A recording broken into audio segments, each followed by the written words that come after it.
everybody. Thank you. So you get Tehillim and you get, Okay. I know. But that's on Tuesday. I think we should start. Okay. Yeah. Right. But Wednesday. So I'll start with a story. So has anyone seen that children's book? It's called Something from Nothing. You know, where they take the coat and then it becomes the bun. So I remember reading it as a little kid. And the favorite part about the book was underneath, there was the family of mice that would do things with the scraps. So you could read the upper story, but then the lower story was this mishpachat mouse that had their own life underneath. And I remember when I first became, not even from, but like interested in biblical studies, I remembered I sat in a class, we were reading through Psukim, and we were reading about the women, and they were just like mice under the floorboards. It's a sad mushal, but that's how I felt. Like they were the secondary story. You just passed by these names. There weren't even that many of these women's names, and they just existed. And I remember saying to a professor after class that it would be nice if we could unpack some of those stories. Because if they're mentioned, there are not that many names of women who are mentioned. So if a wife is included, chances are there's a medrash explaining why, and that there's a depth to it that deserves some unpacking. So what we're going to read about today is Ada and Silla and Naama. Have anyone heard those names? Okay, so yes. Give me which name do we know? Naama we know. Naama is Noach's wife. How do we know that? Just because we heard it somewhere? In a children's book. In a children's book. On the floorboards. Yeah, so, but from where do we know that name? How do we know that? Parsha doesn't tell us. She's just the wife. So it's something that we've picked up. That's a medrash we picked up. Who knows Ada and Silla? Their names are mentioned. Right. Is that Parshas Bereshis. Esau's wife? Who else? I'm just going to guess. I love this. Around there. Okay, so we're going to go into it, but it's so interesting that their names are in the text, and all of us are like, I don't know. Children's books are very powerful. Children's books are very powerful. The story that you read about Naama, do you remember what the medrash was saying that she did? No, but like she and Noah were a team. Right. They did and she did do something in the, she had a particular task. So the one that I'm thinking of, which is like it's probably like a modern day medrash that they're attaching to her story, is that she like took care of animals, or that she took care of the plants, that she did something that was sort of like a caretaker role alongside him. But it's fascinating because there are medrash about her that I haven't really seen in stories, so I brought a few of those today that to me are interesting, because I'm jumping, but we can jump a little. Who was Naama if she was Noach's wife? Why is she important? It's like a second Eve. That's what she's like. The world is destroyed and it's recreated. This woman matters. So if we're going to say that Chava could be punished because she's a separate entity to Adam, right? Chava ate from the tree, and that was bad, so then they were kicked out. Could we maybe deduce that Naama had to do something right in order to be saved with her husband and children? Question mark. We're not going to answer that just yet, but if she is this person who's going to be the forebearer of everybody who comes afterwards, like there's something in her that has to be worthwhile. So now let's just go straight psukim. Straight psukim about who all these women are. This is from Bereshis. And the Lord said to him, therefore, whoever kills Cain, vengeance will be wrought upon him sevenfold. So this is after Cain kills Hevel. Hashem is giving the punishment. And the Lord placed a mark on Cain, that no one who finds him slay him. And Cain went forth from before the Lord, and he dwelt in the land of the wanderers, to the east of Eden. And Cain knew his wife, and she conceived and bore Enoch. And he was building a city, and he called the city after the name of his son. And Irad was born to Enoch, and Irad begot Methuel.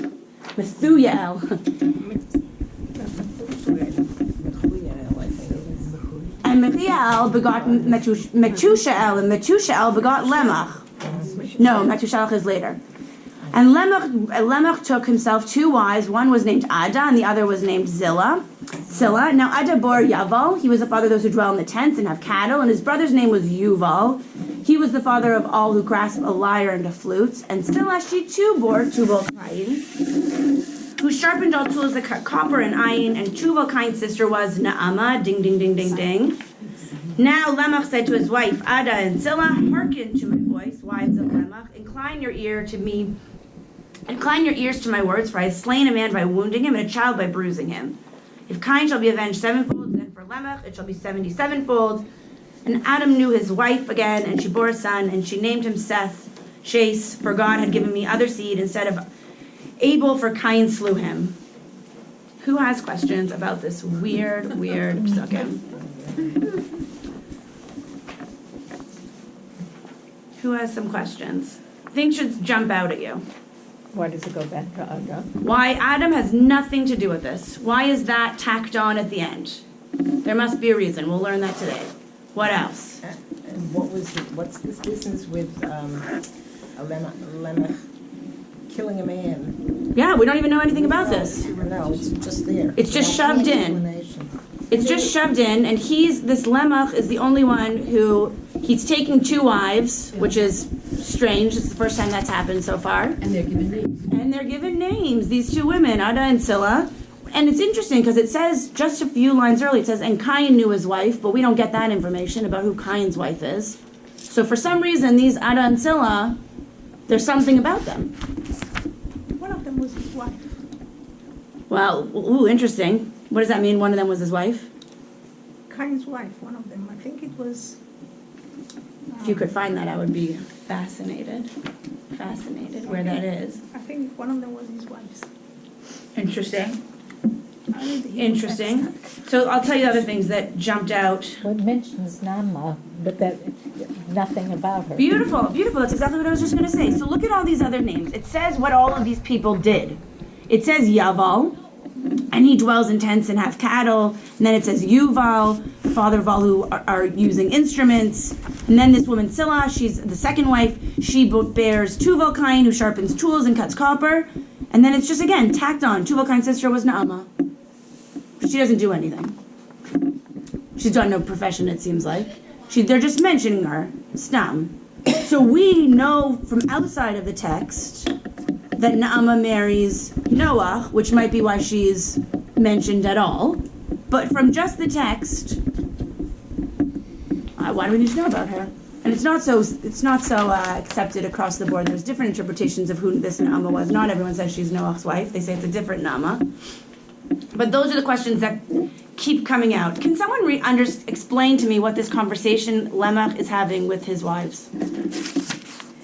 Now Lemech said to his wives, Ada and Zillah, hearken to my voice, wives of Lemech, incline your ears to my words, for I have slain a man by wounding him. We have no idea, right? Mm-hmm. No idea. And then right after that, it says that Adam knew his wife. Doesn't bother anyone that we've read this year after year? Gracious, don't know anything about it. I read it and I'm shocked at how much of the text is just a mystery to me.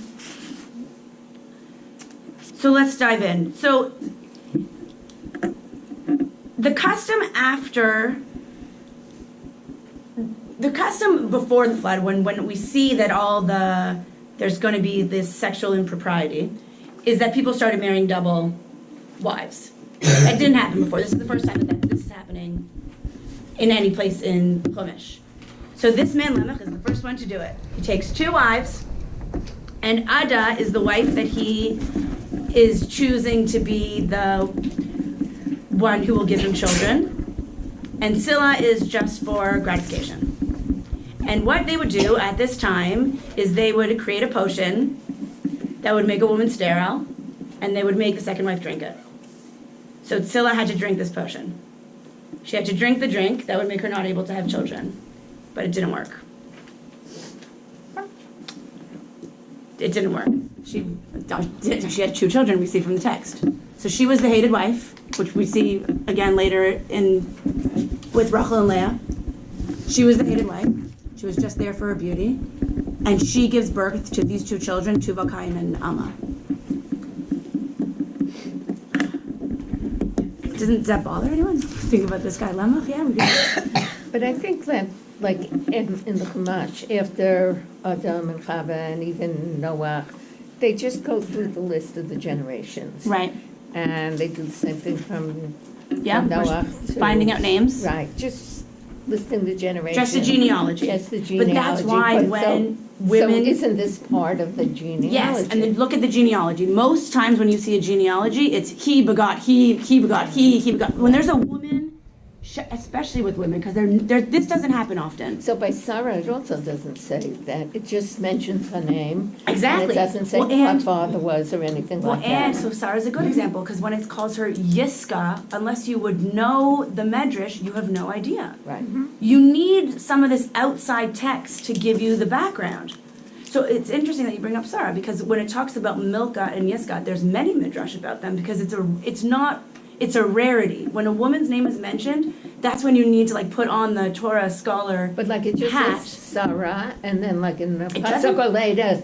It doesn't say Sarah. It says Sarah, and then later on it says Avi Yiska, or something like that. No, the first time she's introduced, it's Yiska, and then afterwards she's called Sarah. So if you did not know that Yiska is connected, Right. so it's the same thing with Naama. We'll see when we move forward that not everyone there's no consensus that this Naama is Noach's, and the reason why they're saying that is because generationally it means that Naama would have been much older.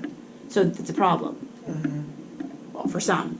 Well, and because they want to say that she's in with the bad crowd, because all of these men are making weapons and working with copper, so they want to say that she's also included in that dynamic. So there are these two women, Ada and Silla. We don't see from the text really anything of any camaraderie between the two of them, but there are these two women who are married to this man Lemach, and they start giving birth to these children, and then he speaks to his wives, but we still haven't figured that part out yet. Okay, but we're all on the same page. We hear the questions. We're ready to dive in. Yeah. Go on. Also, just the way it introduces Nama, it doesn't say she bore a daughter named Nama. It says Tuval's Cain's sister. Beautiful. That's exactly what the text is going to say. Why are they connecting her to Tubal Cain?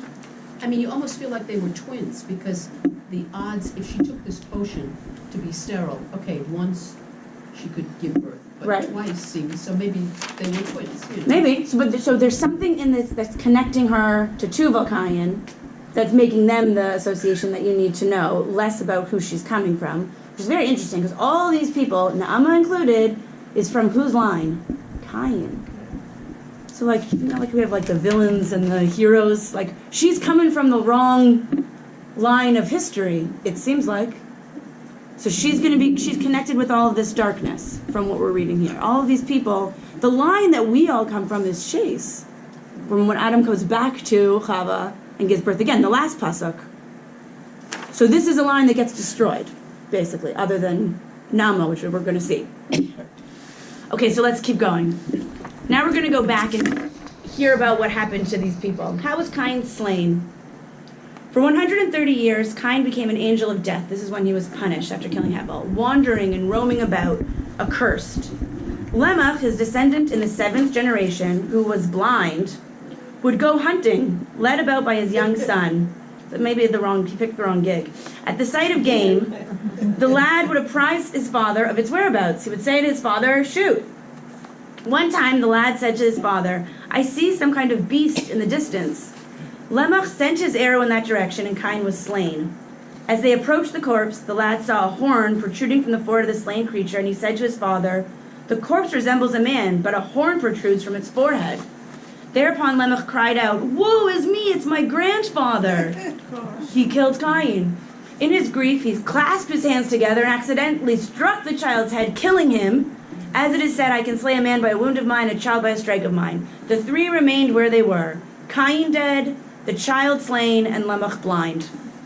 At nightfall, his wives went out to search for them and found their grandfather dead, their son Tuval Cain slain, and Lemach. It was then that the earth swallowed up the 4 families, Hanoch, Irad, Metuyael, and Metushael. So that's the entire line of Cain. It's like a scene from Korach, like the earth sucks up everybody that's there. Yeah. Well, it's interesting also already that it says that they killed our son, their son Tubal Cain, that the women are made put together. It's just Scylla's son. It's not their son.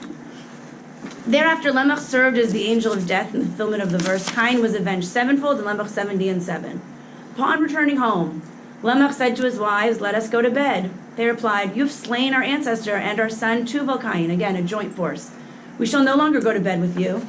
He retorted, "Cain received his punishment only after 7 generations. Surely mine should be postponed for 70 and 7 generations. What are you women worrying about? Look how long it took for him to be punished. I'll be punished even in a longer time." "We shall not listen to you," they insisted. "Why should we give birth to one who will be dishonored?" Thereupon he said, "Let's go to the court for a decision. Let's take it to the Beis Din." They went to Adam. That was the Beis Din. And Ada and Zillah cried out, "O Lord Lamech, our husband has slain our grandfather." Whereupon Lamech declared, "Did our grandfather kill unwittingly?" Adam replied, meaning Cain did it on purpose. This was a horrible, horrible accident. Adam replied, "Wives of Lamech, hearken to my words. Lamech says, 'Have I slain a man intentionally?' Adam Rishon says, 'He did it by accident.' Women, why are you separating from him? Don't punish him. Therefore I say to you, go and obey your husband." And the women retorted, "O physician, heal your own limp. You have not known your wife for 130 years, yet you command us to do so." Hence it's written in Scripture, following this incident, and Adam lived 130 years and begot his son in his own likeness. What? Weird. What? So explain to me why it's weird. Explain to me why the Medrash is weird.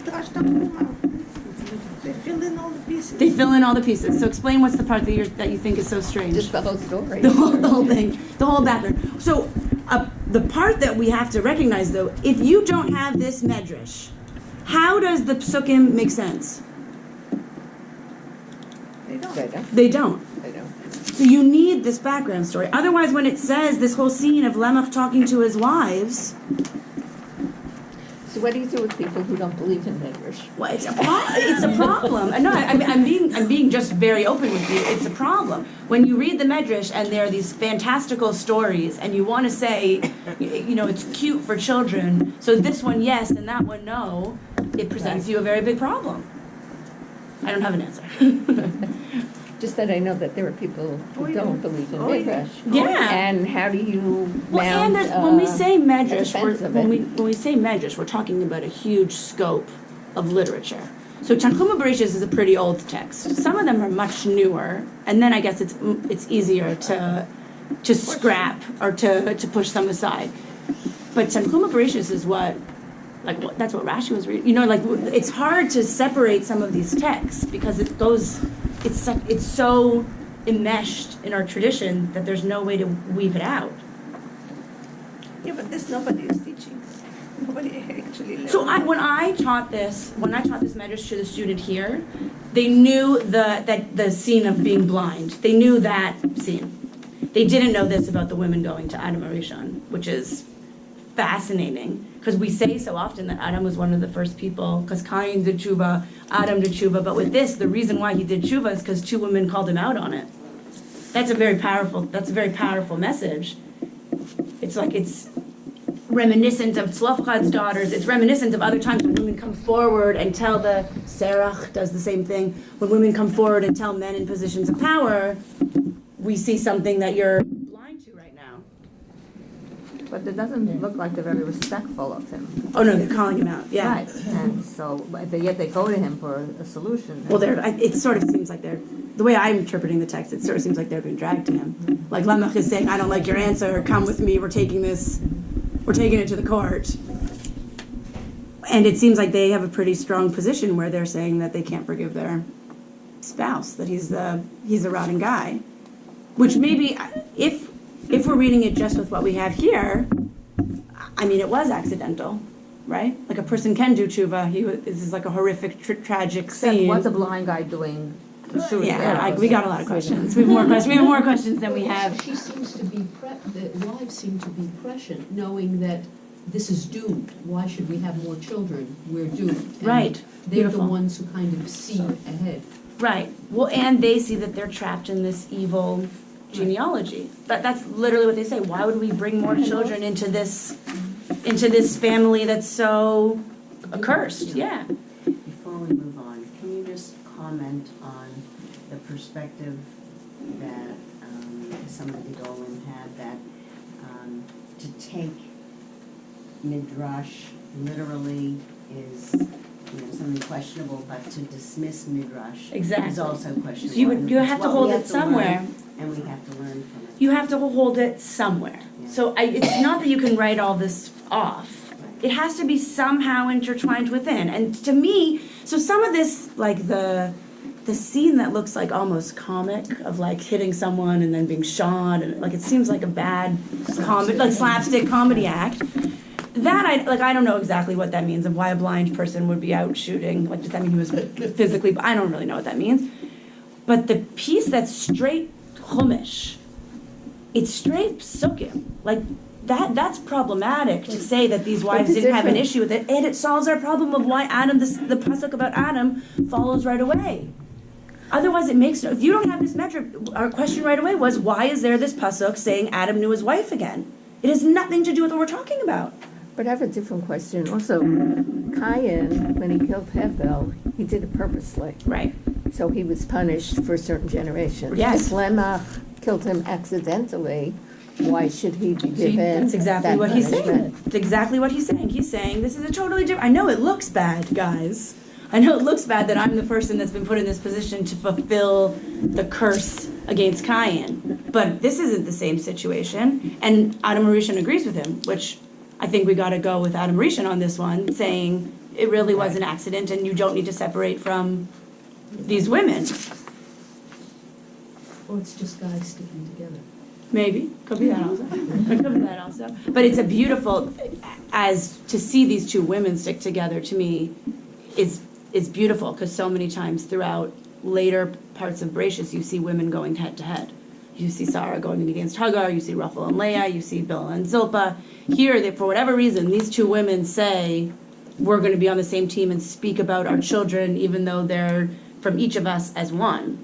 I mean, Scylla in this scene with Tuval Cain just lost her son, and she has this other woman, Ada, who is supposed to be the baby maker, defending her and is with her.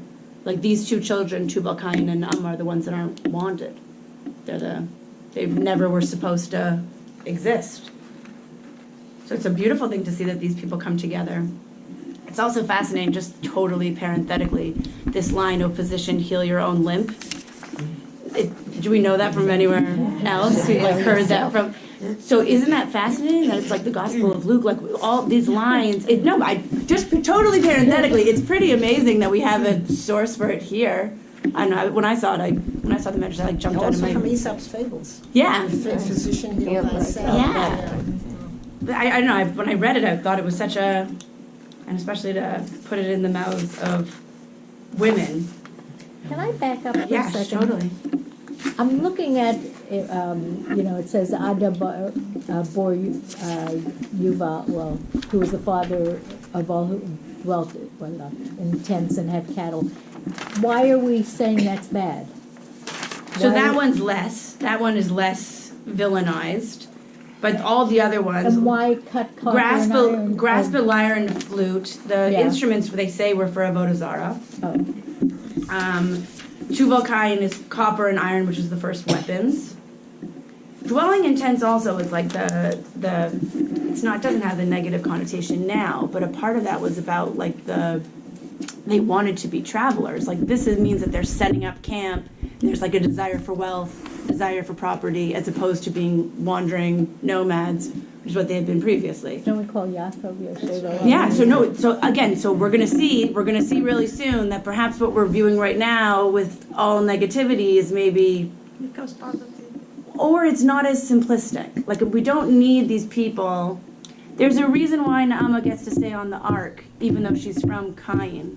Obviously, you would think if you want to recreate the world after a certain genealogy has gone bad, you would just say no more of these people. They're messing with the water, get them out. But for whatever reason, she's able to rectify something. There's some kind of tikkun that's going to happen with her. Well, we have Ruth. Beautiful, beautiful. So it's so interesting they say that. So when I actually taught this class about Ada and Scylla in a different context. I just used them to compare to Ruth and Naomi because it's also like two women who come together to speak on each other's behalf when really they don't need to. We see other women who are double wives, sister wives, who don't have that relationship. And Ruth's line. Beautiful, beautiful.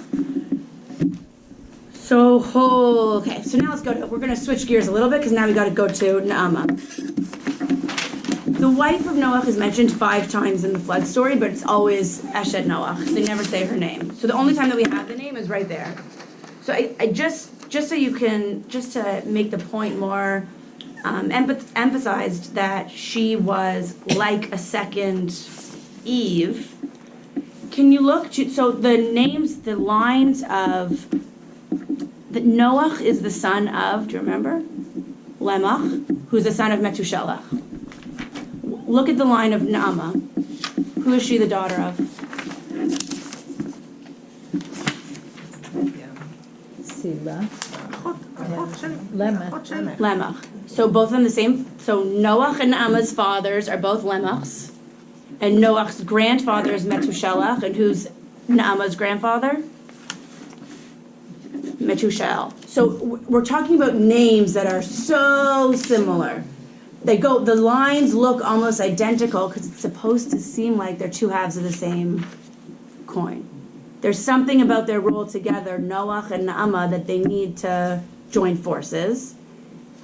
And if we're talking about lines, Noach comes from the line of Shais. And she comes from the line of Cain. So something about them coming together is going to be the rectification that happened before the flood. We see that? Okay, so now let's go to the next source. And the sister of Tubal Cain was Naamah. V'achot Tubal Cain Naamah. Rabbi Abba Bar Kahana said, Naamah was Noach's wife. Why was she called Naamah? Because all of her deeds were pleasant. The rabbi said, no, this is a different Naamah. Why was she called Naamah? Because she beat on a drum to draw people to idol worship. Also medrash. So which one is it? Whatever you want to take. We have to pick a side, right? It seems like from this medrash, it can't be both. Mm-hmm. Since it was Noah who was inadequately leading, Right. at the time of the flood for the ark, I can't imagine that his wife would have been leading. Can you people talk a to little idol louder, worship. please? Not today. I just came back last night from Southeast Asia. So she, wow, that's amazing. So we're saying that if she's going to be the woman who's going to be the one woman allowed to save the world, that there has to be some positive connotation. It's hard to believe that she would be on this ark and playing drums to foreign gods, and she wouldn't be destroyed like everybody else in humanity. To her life. Maybe there was this. And we see that with certain characters also, like upbringing it sticks a little. So even if this is all that she's ever known is this negativity and this darkness, maybe some of that is seeped in. Let's go to the next one. But it's interesting that even though the text doesn't give her a profession, I said before that all these people are given jobs. The Medrash now gives her a profession. She's a drummer. We got to find something for this woman to do. She's a drummer. It's for foreign gods, but she's a musician also, just like her brother. Mm-hmm. Well, it just strikes me that one of the reasons that we say that Noah wasn't as raised Abraham was that he didn't actively try to get people Right. to come to Hashem. She just waited around. And so if you couldn't even, if you take the negative connotation, if he couldn't even get his wife on board. Oh, wow. Beautiful. Yeah, but when they were on the boat, she had no time to play the drums. Yeah, she was busy. She was busy with the animals. Let's read the next one. The simple understanding of the text is that she was a master of metalworking, just like her brother Tubal Cain. That's what she's included with the verse. It says what he does, and then it says what she does because she did the same thing also. That's the meaning of he was a maker of all copper and iron implements, and Tubal Cain's sister was Naamah. He developed this craft along with his sister. The significance of the phrase "and Tubal Cain's sister was Naamah" is that she was just as much an expert as he was. The word "and" adds something to the previous subject. So it's interesting, I guess, that if you're going to say that she was this expert of copper and iron implements, I imagine that would be very helpful if you're trying to build an ark. I imagine that she could be put to work in some of the labor. But what's the problem? Why are these two medrash now saying about her? Because they have the same question as us. Why is she being included here? The question is, why is this woman being tacked on to this genealogy? So they're wondering it also. The Yafi Toar, which is a parish on the Medrash, says that the reason why Noach's wife Naamah is included here is to show you that she's different than Tubal Cain, to show you that she was good and all these people are bad, but we're going to add her to show you that there's a positive connotation with her name. She's different than her siblings. What happened to her after the flood? We don't know. Because Noah came out and Yeah, we his don't know. daughter, We don't know. So We she don't know. wasn't around. She survives the flood, but we don't know. Then she's just gone. The truth is, there's very Maybe that's few. when she did her idol worshiping. Maybe there's very few. I mentioned this 2 classes ago. There's very few women in Chumash, in Tanakh, really, that we see from beginning to end. That we know where they're buried. That we know how they died. And many of the stories are very, very sad. Question. Can I interrupt Yeah, for a yeah. second? What was Leah in, when did she die? I don't know. In Mitzrayim or in... I don't know. No, before she died, she's buried in Mars Machpelah. But Okay. But we don't know anything. It's We so don't know. fascinating. We don't know anything. Rachel, we know. The rest we don't know. Rivka, we don't know. Rashi says that Rivka was buried by strangers, which is a horrible thing to imagine. And that it's naked. her burial isn't included because it's so embarrassing. That's what Rashi says. That she's not, the burial of Rivka isn't included in the text because it's embarrassing that she didn't have an honorable end. So there's lots of these women that they have their like one moment to shine and then they fade away. So the one I want to bring to you that I thought was so fascinating was Yonasan ben Uziel. Yonasan ben Uziel says that she was the sister of Tubal Cain, saying Kinnan v'Zimran. What does that mean? What? What's Zimran, like Zmiros? Happy songs. And Kinnan are, like kinos, dirges. So she sang both. That's what her job was. He goes so far as to say that she was the first like vocalist of a band. Can you imagine they had like a family band and she was the singer? And that's like, what's it called? From Sound of Music. What are they called? Von Traps. Yeah, they were like the Von Traps. And she was the lead singer and she sang sad songs and happy songs. Why would he think that that's important to include? To show you that Kolisha wasn't. They didn't take it as seriously then, so from that we learn, no, I don't think that's what he meant. But maybe. But there's a reason why. I think it's a fascinating, we're going to expand upon it. Now let's go to the story of Noach, which, when I learned this, I realized I didn't know the story, so maybe you'll have the same experience as I did. After 40 days, so now they're on the boat, him and his kids and his wife. After 40 days, Noach opened the window he had made in the ark and sent out a raven, and it kept flying back and forth until the water had dried up from the earth. Then he sent out a dove from with him to see if the water had receded from the surface of the ground. But the dove could find no place to set its feet because there was water over all the surface of the earth. So it returned to Noach in the ark. He reached out his hand and took the dove and brought it back to himself in the ark. He waited 7 more days and again sent out the dove from the ark. When the dove returned to him in the evening, there in its beak was a freshly plucked olive leaf. Then Noach knew that the water had receded from the earth. He waited 7 more days and sent the dove out again, but this time it did not return to him. Did anything stand out that somebody didn't remember about this? Well, in a number of these stories, there are a lot of, number 7 is repeated a great deal. Not only Interesting. in this one, but some of the... Yeah, interesting. I didn't make that connection, but yeah, here's also 7 more days, and there it was 7 and 77. Kept it flying back and forth. Kept him flying back and forth. Why? Why does that strike you? I mean, we know that he sent out a dove, it came back, and then he Mhm. sent it out again later on. But it repeats itself Right. afterwards. So the scene is strange. Can you see from here? It says here he sent the dove from with him to see if the water receded. Why did he send out the raven?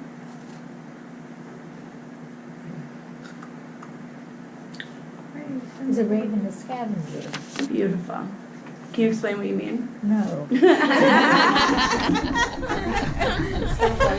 It's a scavenger. So there would have been dead carcasses that you could find. Beautiful. And he didn't want to see it. He didn't want to see it. He didn't want to see the destruction. It was too much. Raven? No, No. Noah. Oh, Noah. Noah. So then he sent the dove. So he sent the dove afterwards. But the raven he was sending, because the only thing that I can think of as a mushal is what the world must have looked like to Yidden after the Holocaust. It was just a destroyed universe. And he couldn't look at it. He couldn't look at it. So that's why he sent out the raven, which is fascinating, because then when you look at the line before, it says after 4 days Noah opened the window he had made in the ark. Didn't he make everything in the ark? Why does it just say the window that he made in the ark? It could say that about everything. He made the floor of the ark, he made the ceiling of the ark. It just says he made the window. Why? Was there more than one window? So we know that's also Rashi. Is it a light that shines? Is it a window? Hashem tells him to make it. So why does the Psukim make it? Why is that important to us? Why do we have to know that he made a window? So what does he want to see? He wants to see the water? He wants to see Dry land. dry land? What's he looking for? What's the point of the window? It's the marble top. Well, the future he's scared of, it sounds like, if he's sending out a raven to do a cleanup act before he can see it. And the raven didn't come back. The raven doesn't. The raven's busy really cleaning up. That's what he's sending. He's sending up because he can't look at the horror of what's around him. Noah is, like we said before, Noah, great guy, doesn't really show up the way we thought he should, because he wants it simple. Like, the world should be goodness and keep darkness away from me. I can't handle it. And we see that later on, when the emotions get so compelling, that's when he gets drunk, because he can't, same thing, I can't look at it. Too much destruction, too much horror, I can't face it. So now I brought a medrash just to mess with your heads. I actually, this medrash, if you thought the other one was weird. And he sent forth a raven. Reish Lakish said, the raven gave Noah a triumphant retort. We got a talking raven. It said to him, thy master hateth me, and now thou hatest me. Thy master hateth me, since he commanded 7 pairs to be taken of the clean creatures, but only 2 of the unclean. Thou hatest me, seeing that thou leavest the species of which there are 7, and sendest one of which there are only 2. Should the angel of heat or of cold smite me, would not the world be short of one kind? Or perhaps thou desirest my mate? Thou evil one, he explained, even that which is usually permitted me has now been forbidden. How much more so that which is always forbidden me? And whence do we know that they were forbidden? From the verse, and thou shalt enter into the ark, thou and thy sons and thy wife and the wives of thy sons with thee. Whilst further on it is written, go forth from the ark, thou and thy wife and thy sons' wives with thee. Whereupon Rabbi Yochanan observed, from this we deduce that cohabitation had been forbidden. So what is, can someone explain to me what's happening here? What's the raven upset about?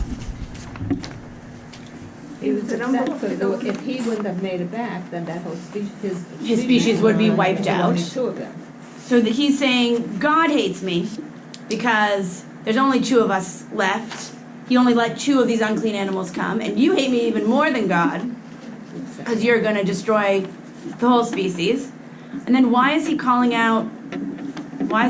out, saying that maybe he wants to be with the raven wife? What does that have anything to do with this?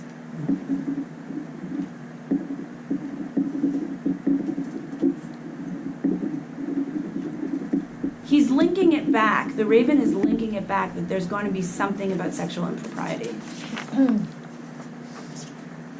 Which we were saying before is what caused the flood.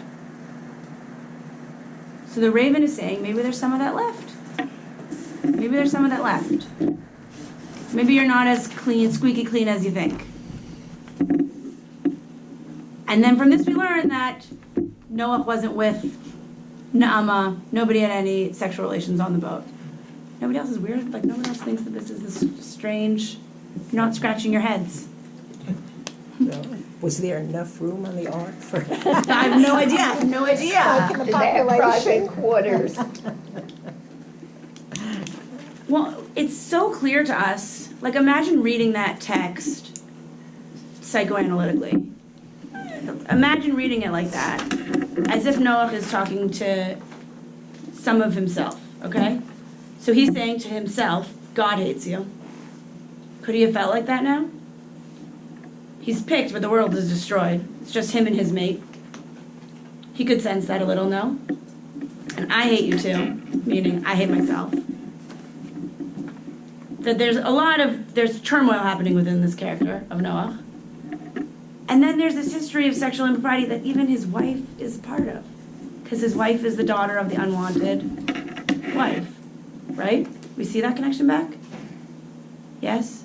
That this woman, Amma, who's being saved, maybe she has some of this stuff in her. She's from that line also. Is this really the best two people left to save humanity? Well, right away we said Noah wasn't. That Noah, he didn't do the job. And now he's left looking at this destroyed world, and he doesn't want to look at it. There's too much complexity that's happening here.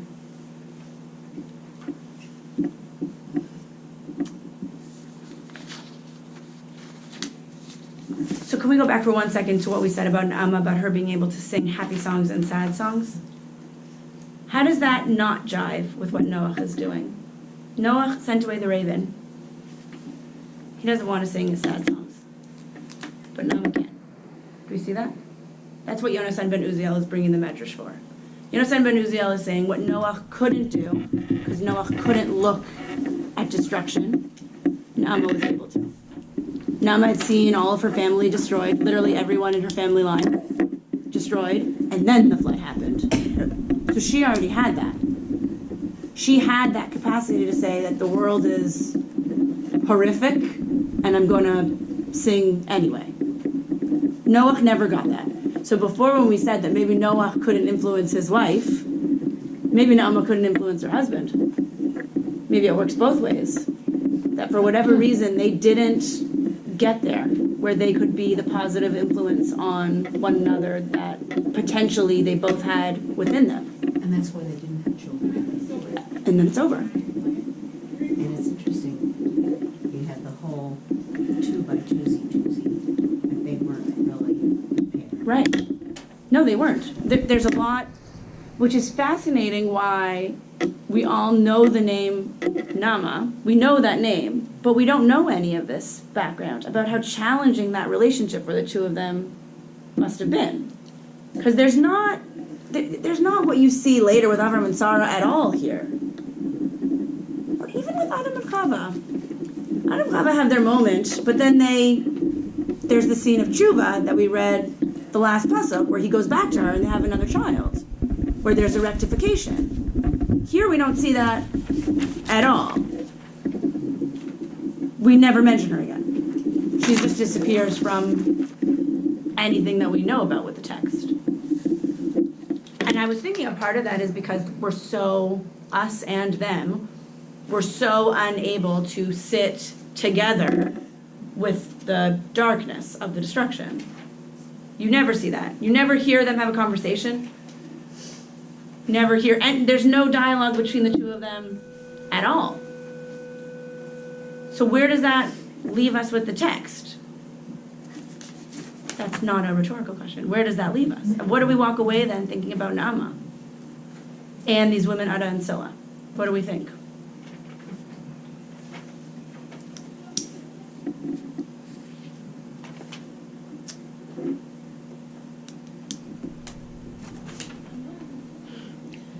Although they spoke, they really didn't have an impact. Not significant. But you'd have that with Rivka and Yitzchak also. They didn't No, really Rivka was- have dialogue in the Torah too much. Mm-hmm. Interesting, because they're the ones that they say had love. But you never see them talking to each other. Right. The love was between Avram and Sarah. But not in the Psukim. Love, No, but in the they- Pasuk it says that, and Yitzchak loved her. Right. Which is strange. I'm not disagreeing with you. I'm just saying it's a strange thing to... I'm just saying, if you're saying that these people Didn't have they didn't have a good marriage or whatever it was, well, Yitzchak and Rivka also. Well, yeah, You don't Yitzchak see is much a... about them. Well, you see their first meeting, and you see her being And brought that's into the it. tent, That's it. and then it becomes, like, very challenging, and then she also disappears. We don't know... But she works against them in selling. Yeah, yachts for a higher the purpose, brachas. whatever that means, and then she's gone. So, yeah. Maybe they're more psychologically stable. Maybe. This is She like... can hold. she could hold it. For Rivka, you mean? No, Nama. Oh, Naama, maybe. Well, it seems also, for reading it like that, like this is a woman who's been through a whole lot. Like, I remember I watched the documentary about Bob Marley, and there's a line in one of his songs, obviously it's from Tanakh, the stone that the builder refused will always be the head cornerstone. And in the documentary it said that that his father was white and Jewish, and like basically disowned him when Bob Marley was born. And that his whole life he just kept thinking that I'm the hated son and I've got to show myself and I've got to be the stone that the builder refused. And then he became, like anybody who knows the name Marley is going to remember Bob Marley and not his father, but he talked about the pain of that.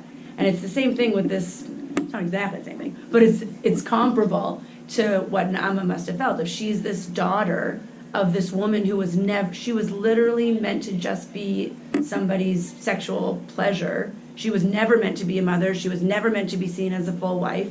She's completely unwanted. Her brother then gets murdered. Her entire family line gets destroyed by being sucked into the earth. And now she's the one who's being called upon to save humanity as the next Chava. I mean, that's quite a load. It's quite a load to handle. Anyways, I hope I've given you something to think about. You don't have many answers for this one. But it does show us that there are women who speak up, and there are women's narratives that deserve our unpacking. So I hope I've given you some food for thought to think about. Thank you very much. Thank you.